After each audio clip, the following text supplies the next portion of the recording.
안녕하세요. 유상민 목사입니다. 어제 밤부터 비가 오기 시작하더니 오늘 새벽 내내 비가 왔습니다. 오늘 이사하는 교우 가정이 있는데 걱정이 됐습니다. 새벽에 교회 오는데 마침 비가 멈췄습니다. 다행이다 생각하면서 예배 드리고, 예배 후에는 예배당 구석에 혼자 앉아서 좋은 일기 주셔서 이사에 불편함 없게 해달라고 기도를 하는데, 밖에서는 소낙비 내리는 소리가 아주 세차게 들려왔습니다. 빗소리를 들으니 기도하면서도 걱정이 좀 되었습니다. 결국 비는 오전 내내 아주 많이 왔습니다. 오후에도 비는 멈췄다 내리기를 반복하면서 계속해서 왔습니다. 보통 사람들은 이사하는 날 비가 오면 부자가 된다, 이렇게 말을 하기도 하지만 이게 목사가 할 말은 아니지 않습니까? 그래서 오늘 하루 종일 걱정을 좀 많이 했습니다. 어떻게 이사를 잘 했나 모르겠습니다. 제 어머니 보시는 성경책이요, 아주 많이 낡고 헤어졌습니다. 새 것을 한 권 사드리면 좋겠는데 어머니는 읽던 성경에 애착이 있으십니다. 마침 요즘 성경책 리폼하는 집사님이 계셔서 부탁을 했더니 가져가서 아주 새 것을 만들어 주셨습니다. 만들어서 가져다 주셨습니다. 성경책 속이야 어쩔 수 없는 것 아니겠습니까? 그게 어쩔 수 없는 것이지만은 겉표지는 아주 완전히 다른 책이 되었고, 떨어졌던 제본도 아주 깔끔하게 완벽하게 제본까지 잘 해다 주었습니다. 어머니 가져다 드리면 아주 많이 좋아하실 것 같습니다. 오늘 말씀 보시겠습니다.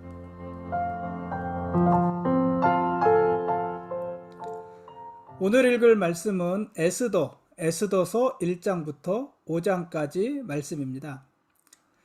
이 에스더서는요, 사실 정경으로서의 논란이 많이 있었던 책입니다. 그러니까 과연 이 에스더서를 성경으로 볼 수 있느냐, 이런 논란이 있었다는 이야기입니다. 여러 가지 이유가 있는데요.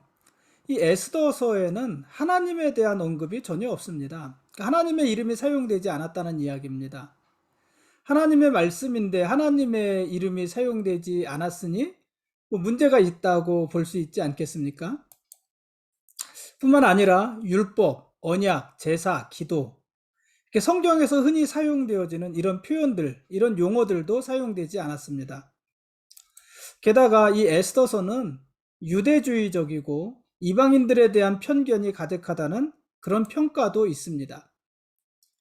에스더서의 내용 중에 모르드게가 하만과 이방인들을 진멸하는 내용들이 나오는데, 이 모르드게가 하만을 존중하지 않고 아말렉 사람이었던 하만을 대적하고, 또 하만과 그 이방인들을 무차별적으로 살육한 것도 도에 지나치다, 이런 면도 에스더서에는 있습니다.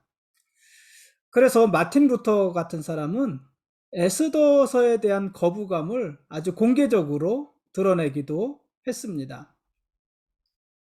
그러나 하나님께서는 분명 에스더서도 성경 66권 중 한 권으로 선택하셨고, 하나님이 어떤 사람을 통해서 어떻게 당신의 약속을 이루어 가시는지, 당신의 백성을 구원해 내시는지, 이런 이야기들을 에스더서를 통해서 우리에게 분명히 보여주고 계십니다.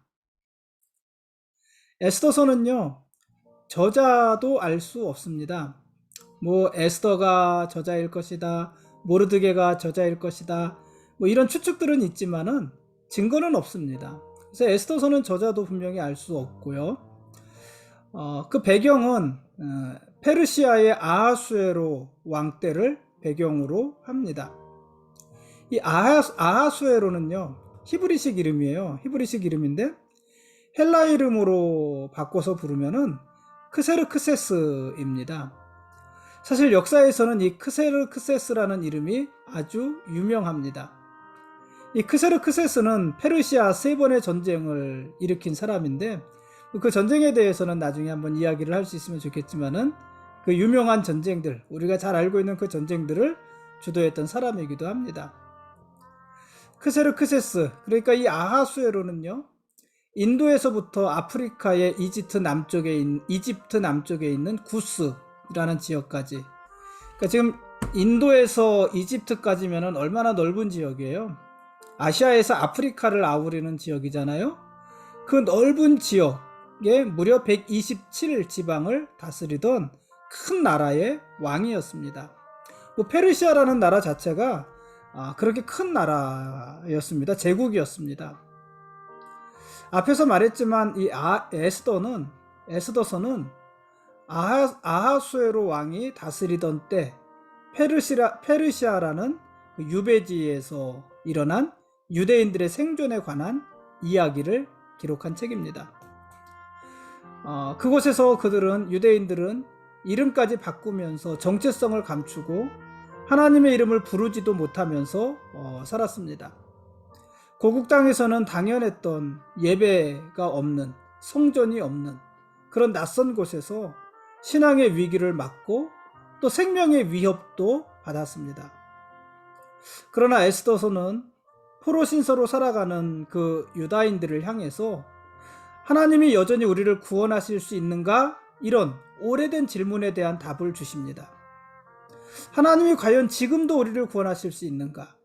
하나님이 과연 이 상황에서도 우리를 구원하실 수 있는가? 하나님은 여전히 우리를 구원하실 수 있는가? 이런 질문에 대한 답을 줍니다.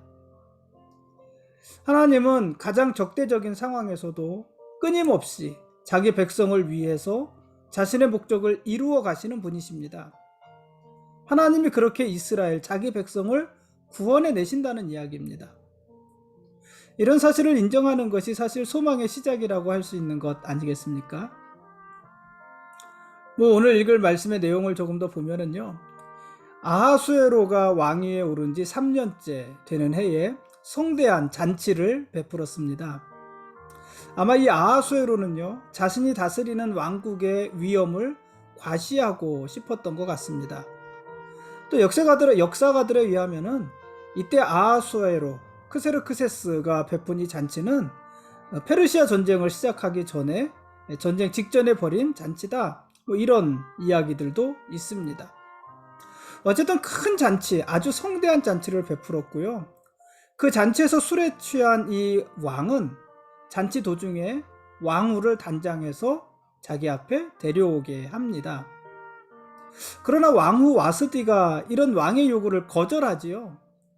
그러니까 어떻게 보면은 왕후를 오라고 단장시켜서 와라, 왕후의 아름다움을 사람들에게 보여야 되겠다, 이런 왕의 요구도 지금 관점으로 보면 무례하고, 또 그런 왕의 요구를 거절한 와스디도 참 대단한 사람이었다, 이런 생각이 듭니다.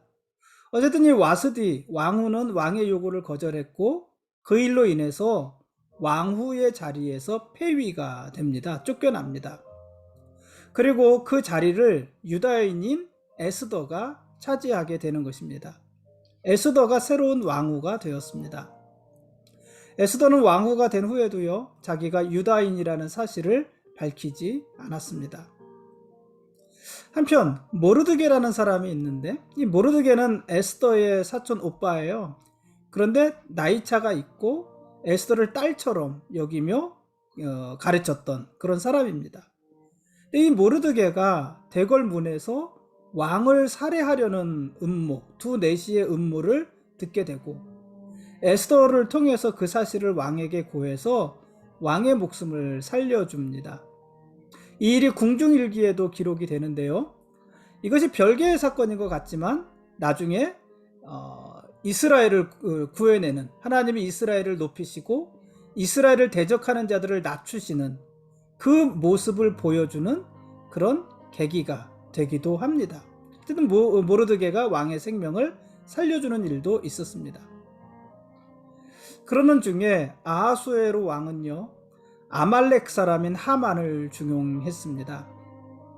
하만은 높은 지위에 올랐고요, 모든 사람에게 당연한 충성을 요구했습니다. 근데 모르드게는 하만을 높이지 않았어요. 하만에게 절도 하지 않고 하만에게 경의를 표하지도 않았습니다. 여기에 대해서는 여러 해석이 있어요. 하만이 그런 것은 잘한 것이다 라고 말을 하는 사람도 있고, 하만이 그렇게 모르드게가 하만을 그렇게 대한 것은 잘한 것이다, 당연한 것이다 이렇게 보는 분도 있고, 그것이 잘못이다 이렇게 보는 분도 있습니다. 뭐 어쨌든 그것을 우리가 이야기할 것은 아니고요. 모르드게는 하만에게 충성하지도 않았고, 하만을 경외하지도 않았고, 형식적으로라도 하만에게 절하지도 않았습니다. 하만을 높이지 않은 유일한 사람이었습니다. 그러니 하만은 모르드게 때문에 기분이 상했고 분노했고, 그래서 모르드게와 그 민족을 페르시아라는 제국 내에서 전부 진멸시킬 음모를 꾸미게 됩니다. 모르드게와 그 민족, 그러니까 유대인들이잖아요. 유대인들을 전부 진멸시키기 위해서 자기의 돈을 내놓고 또 왕의 조서를 받아내기에 이릅니다. 그래서 졸지에 모든 이스라엘이, 유다인들이 유배지에서 죽을 처지에 놓이게 된 것입니다. 유대인이 진멸당할 위기에 놓이자 모르드게와 온 유대인들은 베옷을 입고 금식하면서 통곡했습니다. 모르드게는 왕인 에스더에게 나와서 하만의 계략을 알리고 왕에게 가서, 아하수에로에게 가서 구원을 호소하라 이렇게 요청을 합니다. 그때 모르드게가 에스더에게 유명한 말들을 몇 가지 하는데요. 이런 말들을 해요. 에스더, 네가 왕후가 된 것은 바로 이때를 위함이다. 이런 말도 하고요. 그러니까 너의 부귀와 영화를 위해서 네가 왕후가 된 것이 아니라 이때 이스라엘을, 유다인들을 구하기 위해서 네가 왕이 된 것이다. 이때를 위하여 왕후가 된 것이다. 이런 이야기도 하고요. 그럼에도 불구하고 에스더가 만일 잠잠한다면 유다인들은 다른 데로 말미암아 노임과 구원을 받겠지만 너 에스더와 네 아버지의 집은 망할 것이다. 멸망할 것이다. 이런 이야기도 합니다. 참 멋있는 말 아닙니까? 어쨌든 이에 에스더는요, 수산에 있는 모든 유다인들과 함께 3일을 금식합니다. 그리고 죽으면 죽으리라, 그 유명한 말, 죽으면 죽으리라는 그 각오를 가지고 왕 앞에 나아가게 됩니다. 왜냐하면 왕이 부르지 않았는데 먼저 왕에게 나아갔다가는요 죽을 수 있었거든요. 근데 이미 왕이 한 달 동안이나 에스더를 찾지 않았기 때문에 에스더가 왕 앞에 나갔다가는 죽을 수도 있는 상황이었던 거예요. 근데 죽어도 죽겠다, 죽이면 죽겠다, 그런 각오로 왕 앞으로 나아가게 됩니다. 다행히 왕이 에스더를 기뻐해줬고 에스더는 왕과 하만을 위한 잔치를 엽니다. 그 잔치에 왕도 기분이 좋고 하만도 기분이 좋았는데, 사실 그 잔치는 하만을 죽이기 위해서, 그리고 유다 민족을 구원해내기 위해서 에스더가 세운 전략이었습니다. 그 이야기는 내일 보도록 하겠습니다.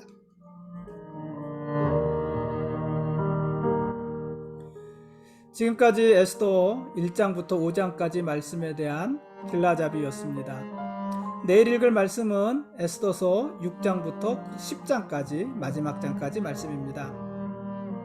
앞에서 잠시 이야기했지만요, 에스더서에는 하나님, 예배, 기도, 제사 이런 용어가 직접적으로 사용되어 있지 않습니다. 하나님이란 말이 거론되지 않습니다. 그런데도요, 우리가 에스더서를 읽다 보면은 하나님이 계속해서 느껴져요. 하나님이란 이름을 한 번도 사용하지 않는데 에스더서를 처음부터 끝까지 읽을 때 처음부터 끝까지 하나님이 계속해서 느껴진다는 얘기예요. 그러니까 그 배후에 하나님의 임재가 가득해 있는 것입니다. 그런 의미에서 이 에스더서는 문학적으로도 아주 훌륭한 책이라고 할 수 있습니다. 에스더서에 하나님의 이름은 언급되지 않지만 에스더서의 주인공이 하나님이신 거예요. 그 누구나 보면 아는 것입니다.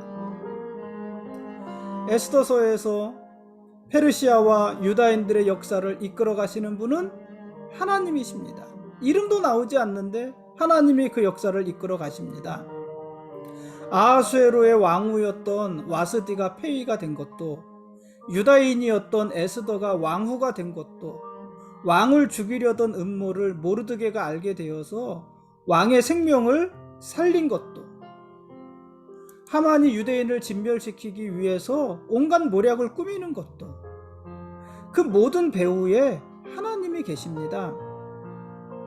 하나님이 유배지의 이스라엘을 구원하시기 위해서 아주 치밀하게 일을 진행하고 계시는구나, 이런 것을 우리가 볼 수 있다는 이야기입니다. 여러분, 때로는 하나님이 보이지 않아서 답답할 때가 있지 않습니까? 하나님은 과연 살아계시는지, 하나님은 과연 지금 이 상황에서 우리를 구원하실 수 있는지, 도우실 수 있는지 의심스러울 때가 있지 않습니까? 그러나 여러분, 보이지 않아도요, 하나님은 우리 배후에 계십니다. 보이지 않아도 하나님은요, 우리 안에 계십니다. 우리 안에 계시면서 우리의 모든 일들을 주관하고 계시고 사망의 음침한 골짜기에서 우리를 구원해내고 계십니다. 그래서 보이지 않아도 하나님은 우리 삶의 주인공이시고, 에스더서의 주인공이 에스더가 아니라, 모르드게가 아니라 하나님이신 것처럼 보이지 않아도 하나님이 우리 삶의 주인공이시고 우리의 왕이신 것입니다. 그러므로 여러분, 하나님을 신뢰하십시오. 하나님을 의심하지 마십시오. 하나님이 우리와 함께 하십니다. 하나님이 우리 안에 계십니다. 그 하나님이 우리를 구원하실 것이고 모든 상황을 협력해서 선을 이루도록 인도하실 것입니다. 우리는 그 하나님을 신뢰하는 것입니다. 오늘은 여기까지 하겠습니다. 보이지 않아도요, 하나님이 우리의 왕이십니다. 그리고 우리는 그분의 거룩한 백성들입니다. 고맙습니다.